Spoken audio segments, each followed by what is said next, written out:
আসসালামু আলাইকুম। সুপ্রিয় শিক্ষার্থীবৃন্দ, কেমন আছো তোমরা? আশা করি যে যেখানে আছো প্রপার হাইজিন মেনটেন করে সুস্থ আছো আল্লাহর রহমতে। আমিও তোমাদের দোয়ায় আল্লাহর অসীম রহমতে সুস্থ আছি। করোনা মহামারীর এই সময়ে আমরা মূলত আল্লাহ রাব্বুল আলামিনের অসীম রহমতেই এ পর্যন্ত করোনাকে সঙ্গী করে নিয়েই পথ চলছি। বাকি পথটুকু তোমাদেরকে প্রপার হাইজিন মেনটেন করে হ্যান্ড স্যানিটাইজার এবং মাস্ক ইত্যাদি সঙ্গী করে নিয়েই আমাদেরকে চলতে হবে। আর আমাদের শিক্ষা অফিস থেকে আরেকটি জিনিস সতর্কতা বার্তা হিসেবে তোমাদের প্রতি পৌঁছে দেওয়ার নির্দেশ এসেছে, সেটি হলো মাদকদ্রব্য থেকে দূরে থাকা, মাদককে পরিহার করা। যারা মাদকের সঙ্গে সম্পৃক্ত আসক্ত, এই মাদক ফুসফুসের কার্যকারিতা নষ্ট করে দেয়। আর এই মহামারীর, এই করোনা মহামারীর এই জীবাণু অকার্যকারী বা অপেক্ষাকৃত দুর্বল ফুসফুসেই তাদের আক্রান্তটা বেশি হয়। সুতরাং এই সমস্ত দিকগুলি বিবেচনায় নিয়ে তোমরা ঘরে বসে অনলাইন ক্লাসগুলি নিয়মিত করবা, এই আশাবাদ ব্যক্ত করে আজকে আমি তোমাদের সঙ্গে অনলাইন ক্লাসে যুক্ত হয়েছি। বরাবরের মতো প্রথম বর্ষের শিক্ষার্থীদের জন্য তোমাদের পাঠ্য তালিকা থেকে একটি গল্প, একটি ছোট গল্প, যেটি অপরিচিতা। এই অপরিচিতা নিয়েই তোমাদের সঙ্গে আজকে মূলত কথা হবে আমার। আমি আশা করি ইতিমধ্যে তোমরা হয়তো এই গল্পটি পড়ে ফেলেছ, এবং শুধু এই গল্প নয়, তোমাদের সিলেবাসে যতগুলি গল্প আছে খুব মজা করে তোমরা পড়ে নিবা। আর গল্পগুলি পড়ার পরে যদি এই অনলাইন ক্লাসে তোমরা যুক্ত হও, স্যারদের এই লেকচারকে ফলো করো, তাহলে তোমাদের জন্য সহজ হবে বুঝতে। অপরিচিত গল্প। আমরা জেনেছি অপরিচিতা গল্পের লেখক রবীন্দ্রনাথ ঠাকুর, যার জন্ম 1861, মৃত্যু 1941। তো এই যে বিশ্বকবি রবীন্দ্রনাথ ঠাকুর, তার লেখালেখনি সম্বন্ধে বলতে গেলে স্বভাবতই তার কিছু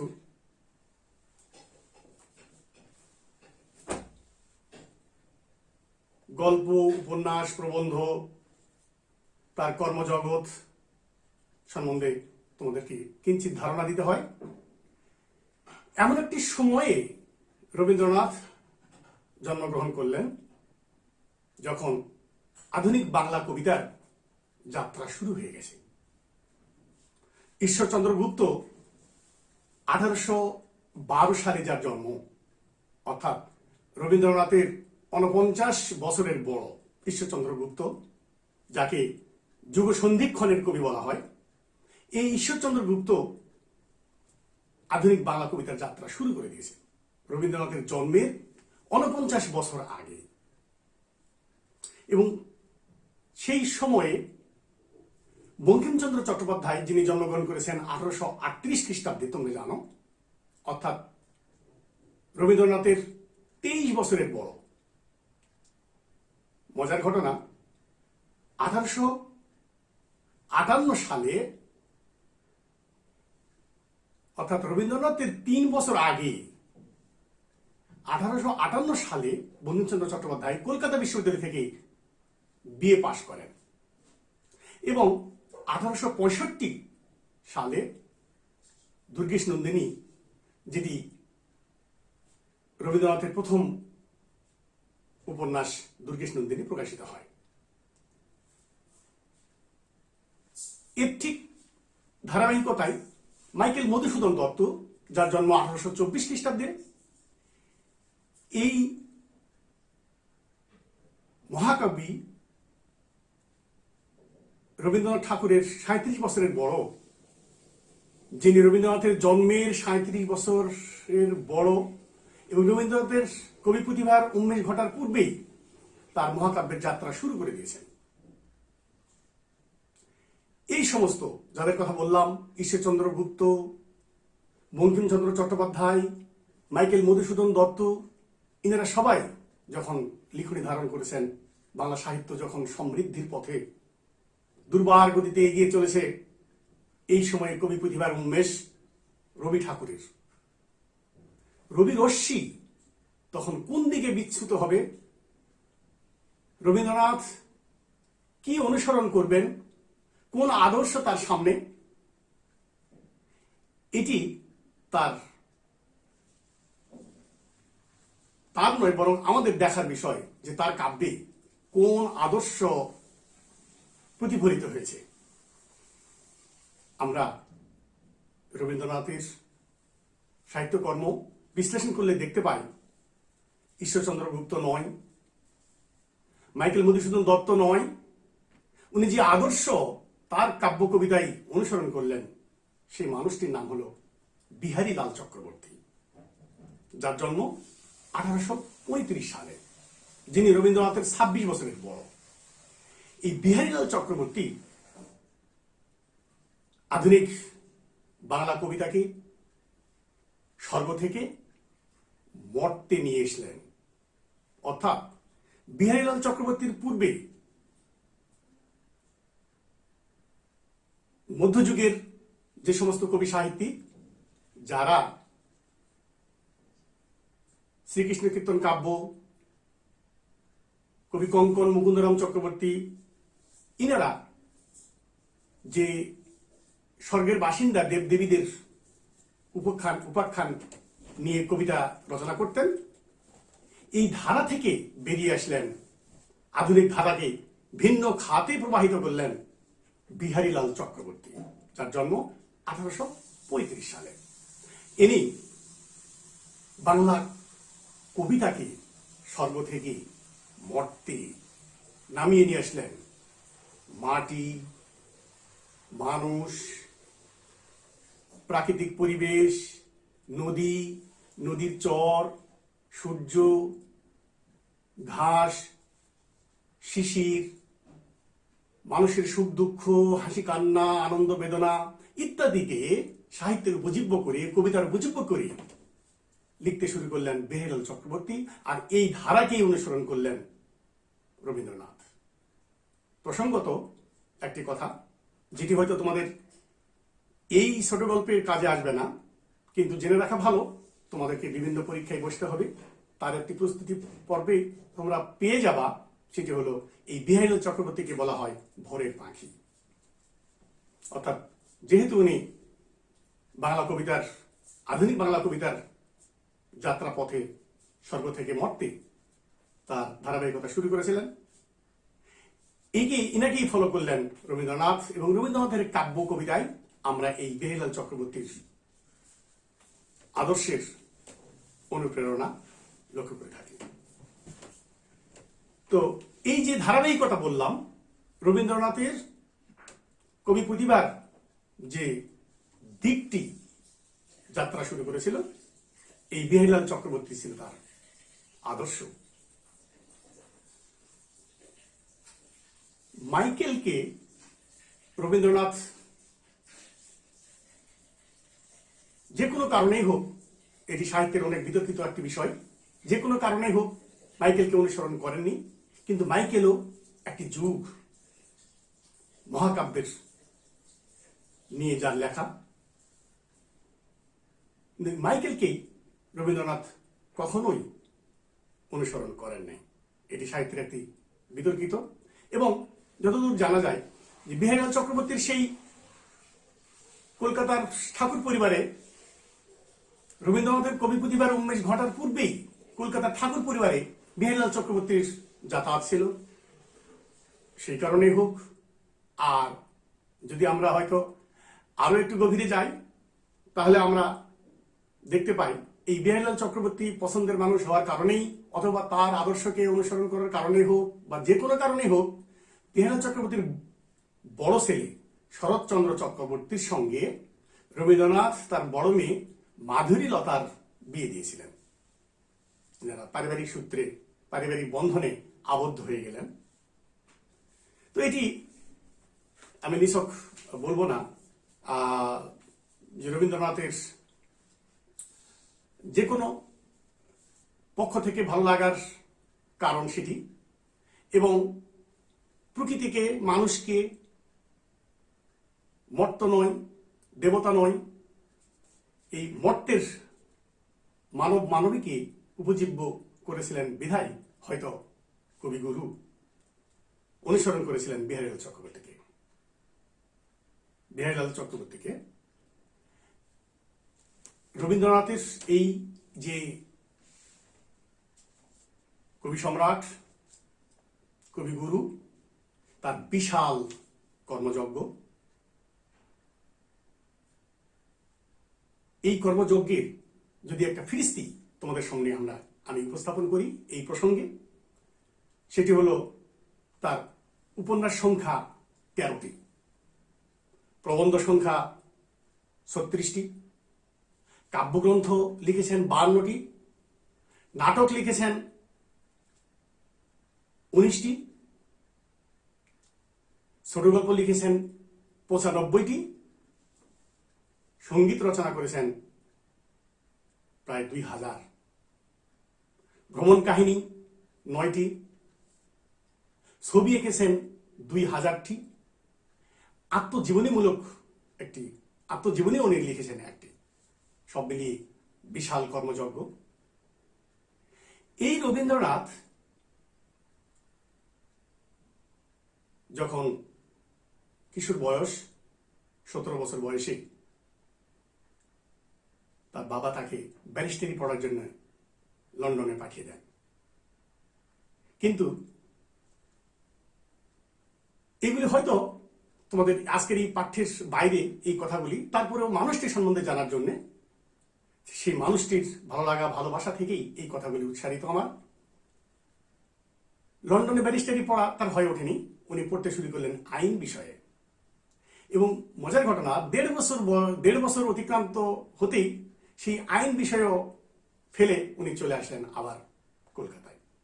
স্যার আইন বিষয়েও পড়াশোনা হয়নি, ব্যারিস্টারি তো শুরুই করতে পারেননি। এবং স্কুল জীবনও তার তেমন প্রাতিষ্ঠানিক কোনো পড়াশোনা ছিল না, যতটুকু ছিল তার গৃহশিক্ষকের মাধ্যমে জ্ঞান লাভ। বাবা তাকে শিখিয়েছেন বহু বিষয়ে। সর্বশেষ আমরা যে বিষয়টি পাই সেটি হলো রবীন্দ্রনাথ এই তাদের বিশাল জমিদারি দেখাশোনার জন্য তাকে আসতে হয়েছিল এই পূর্ববঙ্গে, বর্তমান আমরা যেখানে স্বাধীনভাবে বাস করছি বাংলাদেশে। এই বাংলাদেশে রবীন্দ্রনাথ এসেছিলেন সেই কলকাতা থেকে পদ্মা নদী বেয়ে কুষ্টিয়ার গড়াই নদী অতিক্রম করে শিলাইদহতে, এবং বাংলাদেশের 3 জায়গায় এই দেবেন্দ্রনাথের জমিদারি, যেটা রবীন্দ্রনাথ ঠাকুরকে দেখাশোনা করতে হয়েছিল, সেটি হলো পাবনার প্রতিসরে, পাবনার সাজাদপুরে, আত্রায়ের প্রতিসরে, আর কুষ্টিয়ার শিলাইদহতে। দীর্ঘ সময় উনি এই কুষ্টিয়ার শিলাইদহতে থেকেছেন, এবং এটি আমরা তার জীবনীতে পাই যে তার যে ছোট গল্পগুলি, তার ছোট গল্পের অর্ধেকই এই শিলাইদহতে বসে উনি রচনা করেছিলেন। এমনি একটি ছোট গল্প আজকে তোমাদের আলোচ্য বিষয়, জানি না কতটুকু আলোচনা করতে পারবো। তো একটি ছোট গল্প, অপরিচিতা। এই ছোট গল্পগুলি রবীন্দ্রনাথ শিলাইদহে বসে বসে লিখেছেন। এই অপরিচিতা গল্পের মধ্যে কোন কোন চরিত্র নিয়ে কাহিনী শুরু করলেন সেই বিষয়টিতে আমরা যদি একটু ফলো করি, তাহলে আমরা দেখব যে অপরিচিতা গল্পের এটি প্রথম প্রকাশিত হয় 1914 সালে সবুজপত্র পত্রিকায়, এবং এই সবুজপত্র প্রমথ চৌধুরীর সম্পাদনায়। একটি মনে রাখার মতো, সেটি হলো প্রমথ চৌধুরী বাংলা গদ্যে এবং গদ্যের প্রচলনকে প্রসারিত করার জন্য, গদ্যকে প্রসারিত করার জন্য প্রমথ চৌধুরী সবুজপত্র সম্পাদনা করেন, এবং যারাই চলিত গদ্যে যারা লেখালেখি করবে, লিখবে, তারাই কেবলমাত্র এই সবুজপত্রে স্থান পাবে। তাই এই আজকের এই পাঠটুকু অপরিচিতা, এটি প্রথম সবুজপত্রে প্রকাশিত হয় প্রমথ চৌধুরীর সম্পাদনায় 1914 সালে। এখানে আমরা এই ছোট গল্পে পড়তে গিয়ে যে কথাটি না বললেই নয়, যে বিশাল এই ছোট গল্পের রবীন্দ্রনাথকে বলা হয় ছোট গল্পের জনক। ছোট গল্প কি বা কোন গল্পকে কোন বৈশিষ্ট্যের কারণে ছোট গল্প বলা হবে, এটি বিভিন্ন জন বিভিন্নভাবে সংজ্ঞায়িত করেছেন। তবে প্রসিদ্ধ মত যেটি, রবীন্দ্রনাথ তার সোনারতরী কবিতায়, সোনারতরী কাব্যগ্রন্থের বর্ষাযাপন কবিতায় এই ছোট গল্পের সংজ্ঞা নিজেই উনি দিয়েছেন। সেটি এরকম: ছোট প্রাণ, ছোট ব্যথা, ছোট ছোট দুঃখ কথা, নিতান্তই সহজ সরল, সহস্র বিস্তৃত রাশি, প্রত্যহ যেতেছে ভাসি, তারই দুচারিটি অশ্রুজল। নাহি বর্ণনার ছটা, ঘটনার ঘন ঘটা, নাহি তথ্য নাহি উপদেশ, অন্তরে অতৃপ্ত রবে, সাঙ্গ করি মনে হবে, শেষ হয়েও হইল না শেষ। এই যে শেষ পংক্তিটুকু, শেষ হয়েও হইল না শেষ, এটি ছোট গল্পের সবচাইতে মনে রাখার মতো। যে ছোট গল্প পড়লে পাঠকের এমনটি মনে হয় এর পরের কি কাহিনী, এর পরের কি ঘটলো, এই কৌতূহল সবসময় যেন থেকেই যায়। এবং এখানে বলা হয় জীবনের খণ্ডাংশ নিয়ে রচিত গল্পকে ছোট গল্প বলা হয়। এই ছোট গল্পে কোনো জীবনের পূর্ণাবয়ব থাকবে না। একটা জীবনের শুরু থেকে শেষ পর্যন্ত যে কাহিনী, সেটি এখানে থাকবে অনুপস্থিত। তাহলে এখানে কি থাকবে? মনে রাখবে একটি শব্দ, এখানে থাকবে জীবনের খণ্ডাংশ। তেমনি তোমাদের আজকের পাঠ্য অপরিচিতা, অপরিচিতা শেষ করার পরে আমরা যে সংজ্ঞা প্রদান করলাম, এই সংজ্ঞার যে সার্থকতা, এটি আমরা খুঁজে পাব। তো আমরা কিঞ্চিত একটু শুরু করে দিই।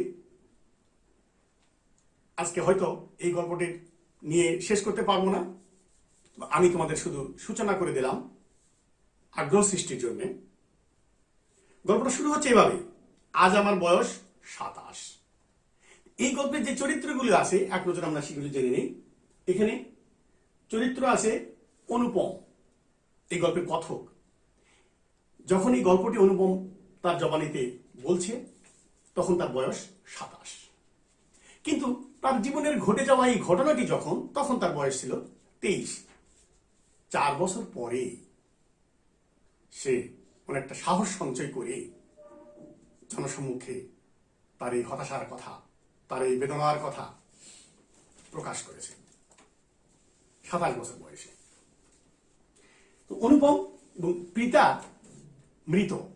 অনুপমের পিতাকে এখানে অনুপস্থিত, পিতা মৃত, মা জীবিত। মায়েরও নাম পাওয়া যায় না, কিন্তু মা জীবিত। মামা, তারও নাম পাওয়া যায় না। মামা তার অনুপমের 6 বছরের বড়। আর এখানে যে চরিত্র আরো দুটি উল্লেখযোগ্য, সেটি হলো বন্ধু হরিশ। এই মজার বন্ধু, যে খুব মজা করে কথা বলতে পারে, আসর জমাতে অদ্বিতীয়। এই বন্ধু হরিশ, যে কানপুরে চাকরি করে এবং কানপুর থেকে কোনো এক সময় এসে এই অনুপমের কাছে তার বিয়ের পাত্রীর সন্ধান দিয়েছিল। তো সে খুব রসিয়ে যেহেতু পাত্রী সন্ধানের পাত্রীর কথা পাত্রী বর্ণনা বলেছিল, তো অনুপম বলেছিল যে এইগুলো আমার কাছে বলে লাভ নাই, কারণ এ বিষয়ে তো আমার মতামত দেওয়ার কোনো অধিকার নাই, আমি কোনো অধিকার রাখি না। তুমি যদি ভালো মনে করো তাহলে আমার মামার কাছে গিয়ে এই খবরটা পারো, তাহলেই হয়তো কাজ হতে পারে। যাই হোক, হয়েছিল কাজ। এই হরিশ মামার কাছে গিয়ে খুব মজা করে পাত্রীর যাবতীয় কিছু বর্ণনা দিয়েছিলেন।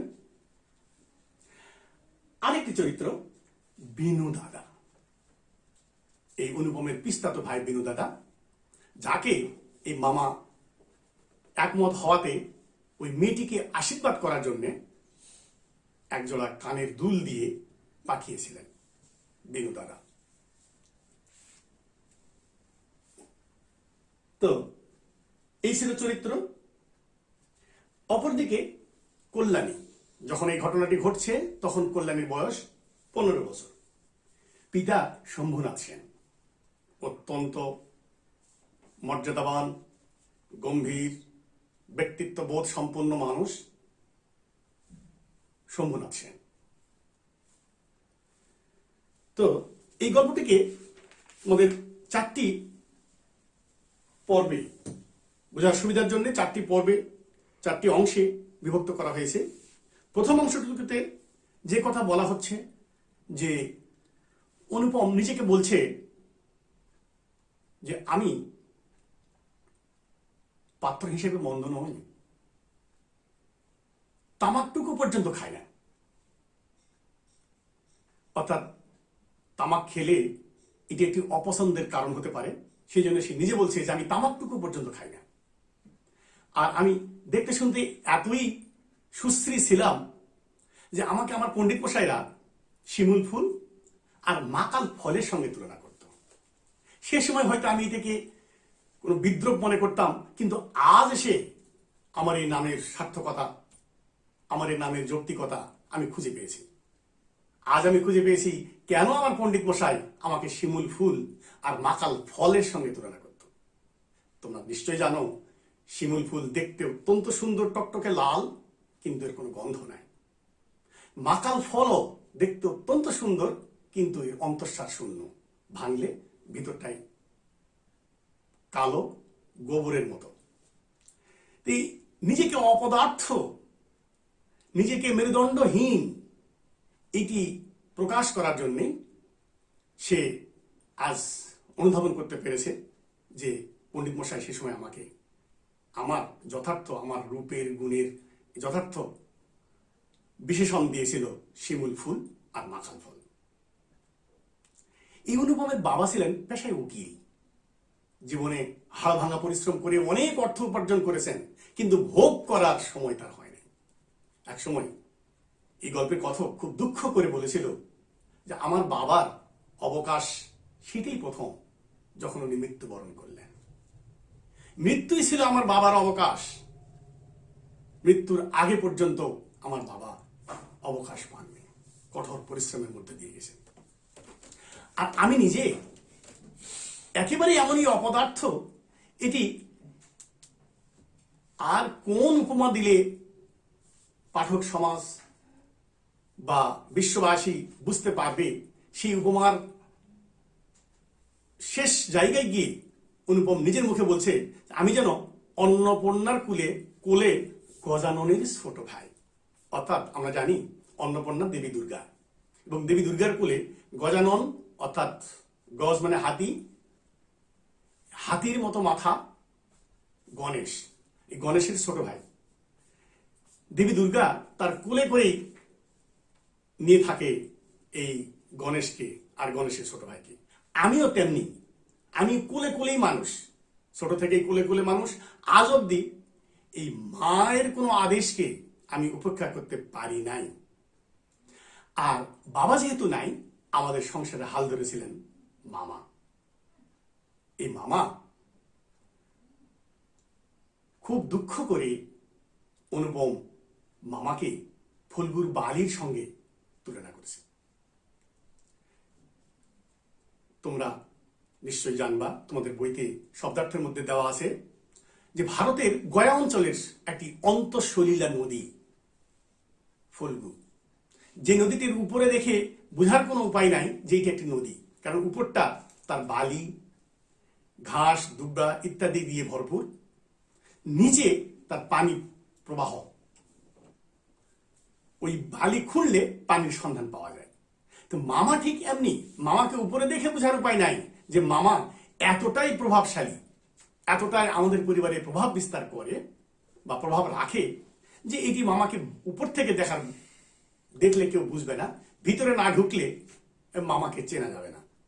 তাই মামাকে সে উপমা দিয়েছিল ফুলগুর বালির সঙ্গে।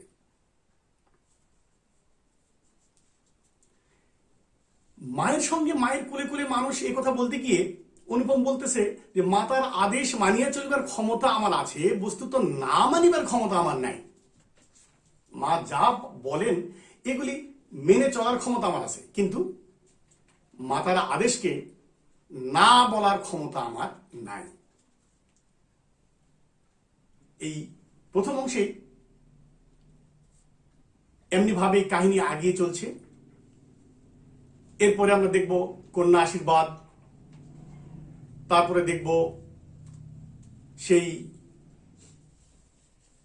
কন্যার বাড়িতে বিবাহ আসরে মামার আচরণ, এবং শেষ পর্যন্ত বিয়েটি কি হয়েছিল